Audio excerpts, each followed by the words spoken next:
বর্তমান যুগে দাঁড়িয়ে কোন 6টা কারণের জন্য তুমি বিপদের দিনে বেশিরভাগ মানুষকেই পাশে পাবে না? কোন 6টা কারণ বলো দেখি? আমি বলছি, দাঁড়াও। প্রথমেই তুমি যদি ভীষণ সৎ হও, আজকে ডেটে দাঁড়িয়ে তুমি যদি ভীষণ সৎ হও না, না, বিপদের দিনে দাঁড়িয়ে তুমি কাউকে পাশে পাবে না। ঠিক বলেছো। বুঝতে পারলে?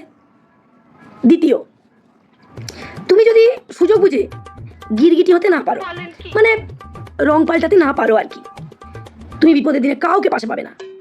তারপর ধরো, তুমি যদি অন্যায়ের কাছে মাথা নত না করো, সমাজে এত অন্যায় হচ্ছে, সেই অন্যায় দেখে তুমি যদি ক্ষণে ক্ষণে প্রতিবাদ করো, না, তুমি কাউকে পাশে পাবে না বিপদের দিনে। তোমাকে কি করতে হবে?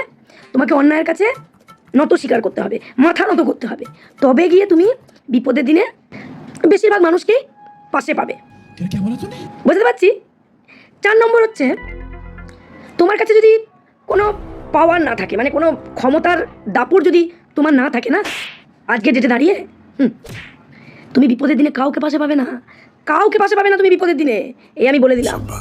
5 নম্বর হলো, আজকে ডেটে দাঁড়িয়ে তোমার যদি টাকার গরম না থাকে না, কেউ তোমাকে পুঁছবে না, ঘুরেও তাকাবে না তোমার দিকে।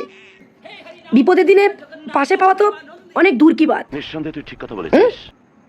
আর সর্বশেষ বা ষষ্ঠ কারণ হচ্ছে, তুমি যদি আজকের দিনে সত্যকে মিথ্যা আর মিথ্যাকে সত্য, এইটা যদি তুমি সময়ে সময়ে করতে না পেরেছো, বুঝলে, আজকের দিনে দাঁড়িয়ে বিপদের দিনে তোমার পাশে এসে, মানে বেশিরভাগ মানুষই তোমার পাশে থাকবে না। বুঝতে পারলাম? কারণ আজকের সমাজটাই হচ্ছে স্বার্থপরের সমাজ। যত তুমি সঠতা করতে পারবে অন্যের সাথে, তুমি তত আজকের দিনে দাঁড়িয়ে মহান, তুমি মহৎ ব্যক্তি হয়ে উঠতে পারবে।